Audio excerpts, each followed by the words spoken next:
Very productive day, to say the least. Best place for us to start is going to be to get rid of everything. And then from there, what we're going to do is drill into it. I've got 2 double-digit earnings moves we have to go over. But the important thing I want to focus on is where we close. Before I drop anything down, you have a doji on the cash market. We're just going to use the SPY, not the futures. But I just want to show you this. This is the cash market. And you can see that you're between that 60, let's call it 84, all the way to that 79. And you're in this range. Now, this is going to get really important. So I'm going to drop everything back in, and then we're going to get to it. Let's do it. So let's go through what these levels are. Now, if you watch us pre-market, and we do this publicly, you can already know what this level is because we walked through it with you ad nauseum today. I spent 10 minutes on it. And really what it is from here, I just go down to my little trusty bar and I'm just dropping an anchored volume profile. And all it's going to do is drop the volume profile from here. Anybody can do that. And what you're going to see coming across is that is point of control. Point of control is where the majority of trades are taking place, not the average. That's your VWAP, but this is the majority. That's what point of control is. Then you have the value high of this entire move and the value low of this entire move. But we can see something very clearly that value high since this began and point of control has been resistance. It's very simple. Don't overthink it. It just is. Now, why is that happening? There could be a myriad of reasons for it, but let's not overthink it. Let's just understand that we hit there Monday, December 1st. We rejected complete Matumbo. Then we would come here and realize that we've done it again Tuesday, and then we did it again on Tuesday. And guess what? We did it again at 3:45 on Tuesday. The other thing to take away from this more than anything is if we go here and look at this close on Friday, the aftermarket close, that takes you right to that SPY level. You are not able to get above that. So it's very clearly telling you that everything from here up, anything between this 83 and this 85, let's call it, is going to be a sticking point. So it doesn't really matter to us what else happens in here until we're through here. It's a trader's market. And looking at this and suggesting that, oh, we're definitely going to roll or we're definitely going to break out, you almost have to give it to the people that think that you're going to roll to an extent because you keep banging your head on it. The only reason why I'm hesitant to give it to the bears is because here's your low.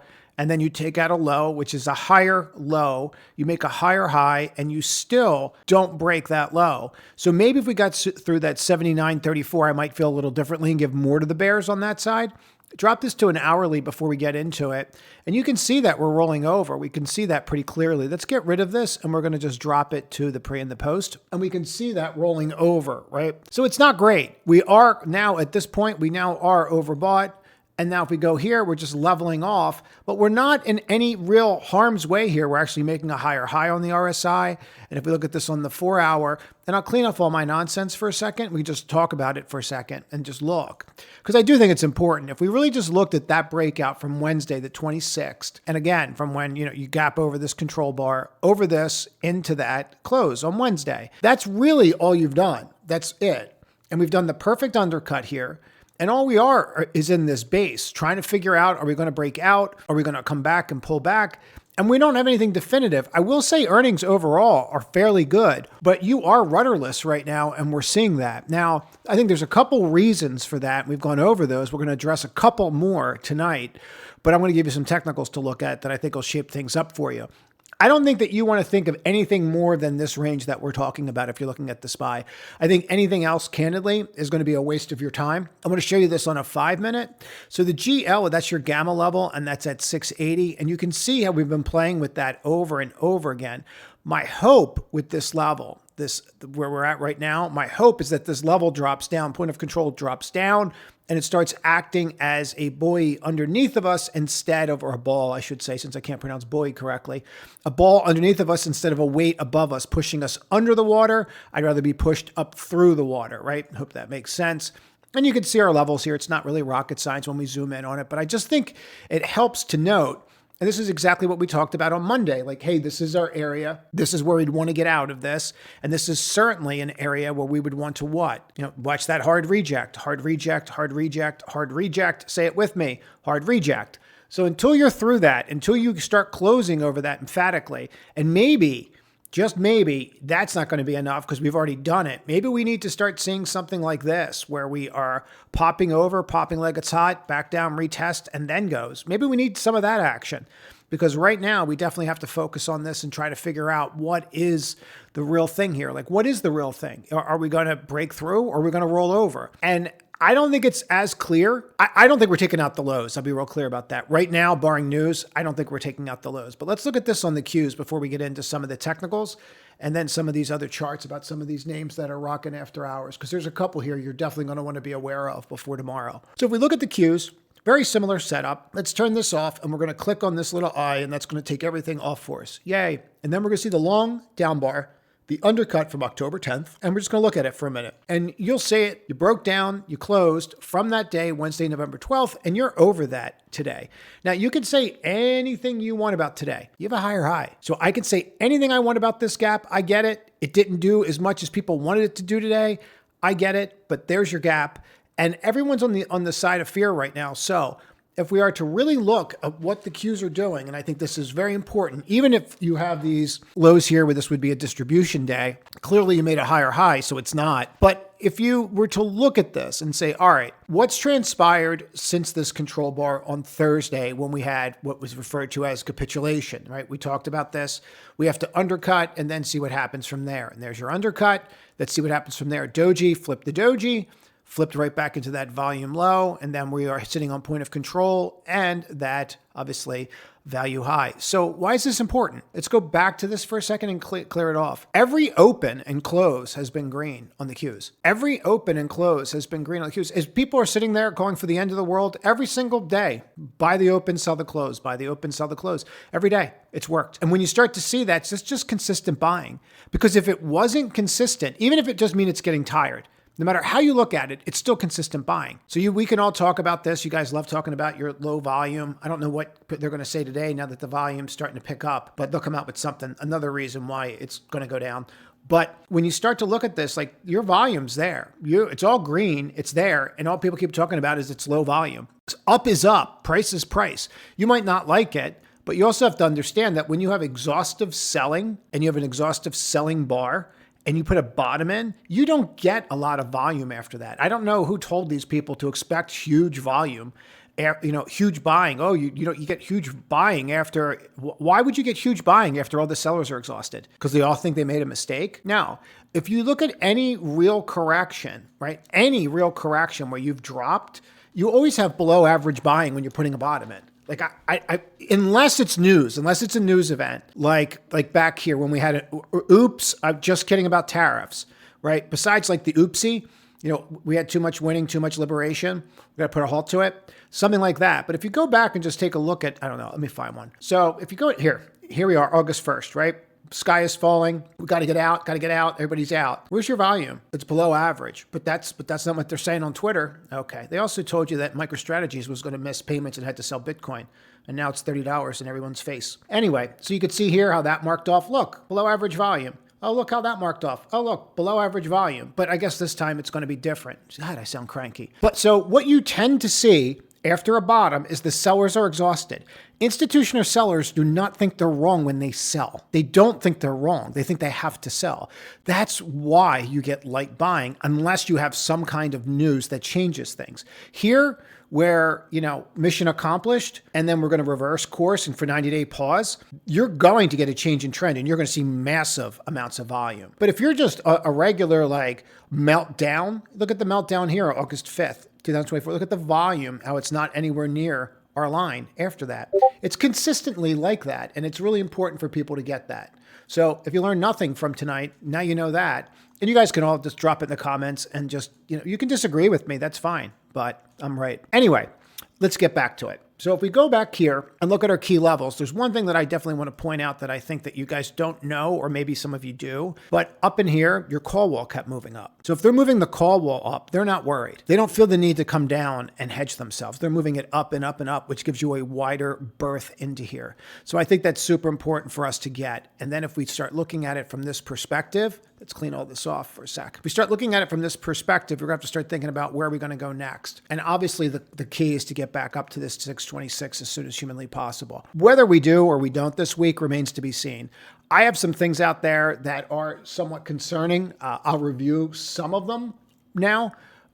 Hopefully I can review all of them, but I have some things that are concerning and some things that I think they're okay. So here's the F5FD, and everybody wants to remember this. And I'll tell you why, because I got asked about education, so I'm going to drop it again. I see all these people talking about, oh, if your stock's above the 5-day moving average, you're great. It's got strong relative strength. Not if every other stock's above the 5-day moving average. Then you just have a plain old stock that's above its 5-day moving average. What has value is rare, right? So if everything's breaking its 50-day moving average and your stock's going above it, or every stock's breaking its 5 and your stock's going above it, then you have high relative strength. For example, we have worked off the 96 and we're back into the 40s. Now, if we are to look at this, usually after you hit something like these 90s, you tend to go the other way because that's just the way people are. So usually you have to have like one more like kind of flush on this to get down into the 20s, something like that. So maybe there's more pain tomorrow. But really what you've done here is just eliminate 60% of all stocks that were above their 5-day moving average. And then everyone's going to go out there and not buy them because they're below their 5-day moving average. Get it? See the problem with that strategy? All right. So what do you do about it? You understand that you are short-term overbought anytime you see a 9 handle on this. So if you were to take another thing from tonight besides that low volume thing that everyone's going to argue with me about, if you come here and take a look at this, anytime that you are up here on a 9 handle, any single time that you are up here on a 9 handle, if you just go back and look at that and you just said to yourself, you know what, I need to lighten up, you'd be really surprised how that's worked out for you over time. I'm marking off highs. Anytime this is over 90%.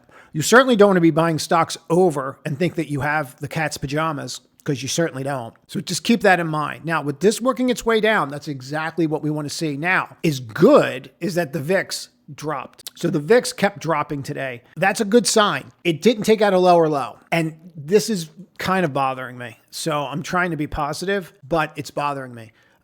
We did go higher on the Qs, and we do have straight buying off the open every day since, you have the that drop under the October 10th. But if we look at this straight out, meaning the second undercut is what I'm referring to. If I look here, that's Friday. And then we rallied up, and then we're supposed to undercut it, and then we closed.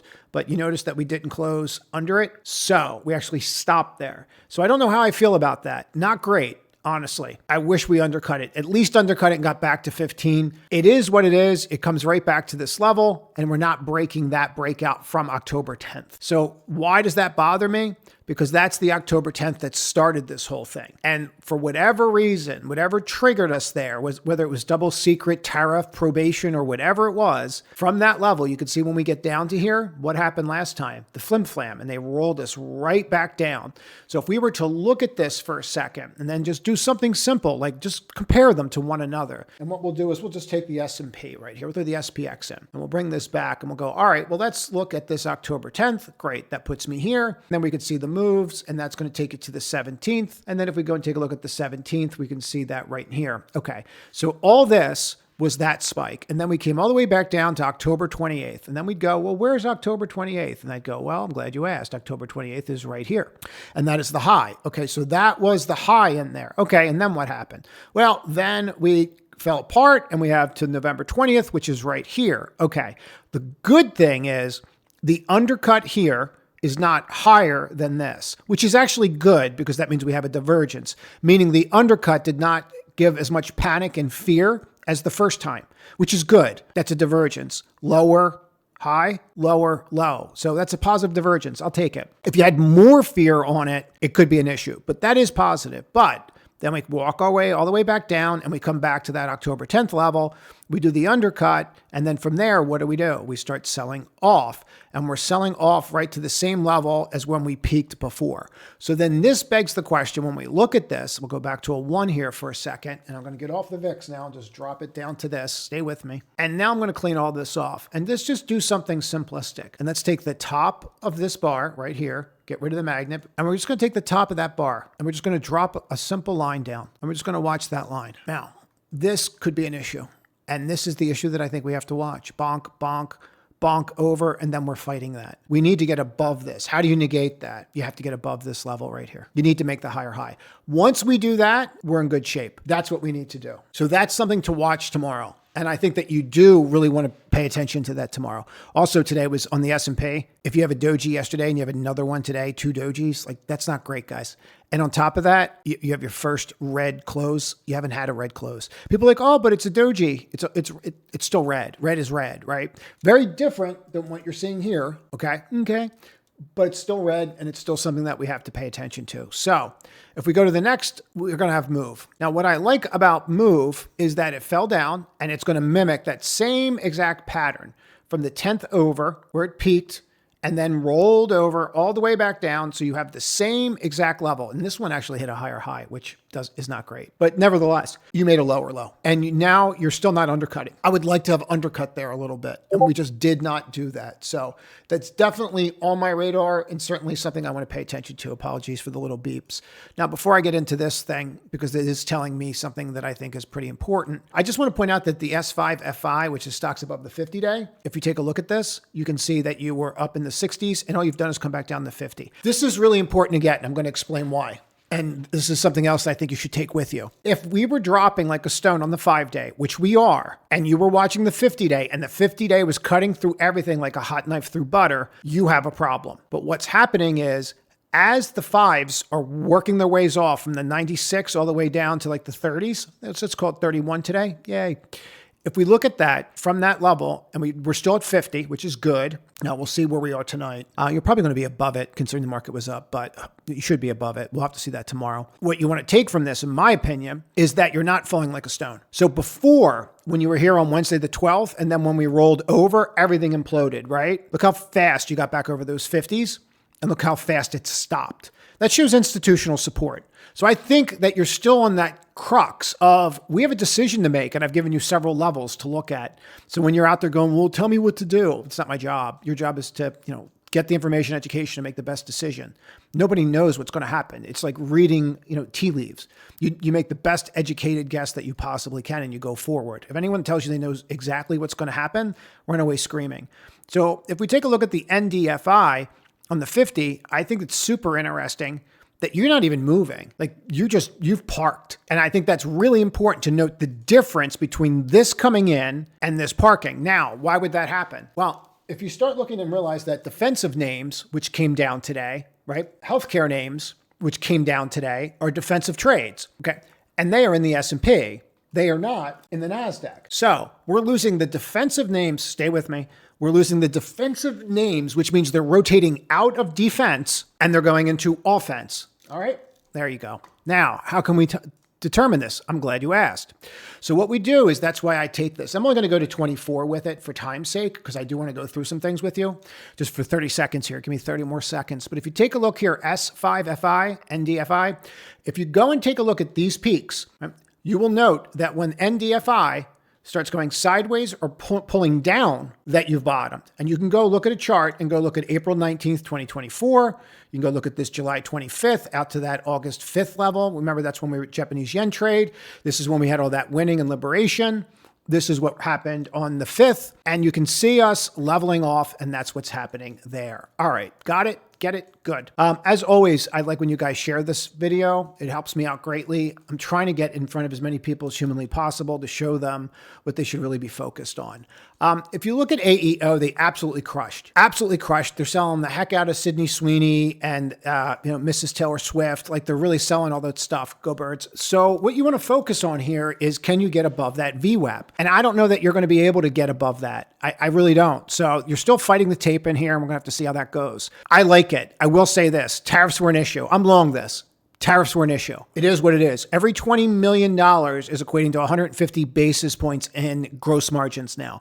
They're not going to be the only company that's saying this.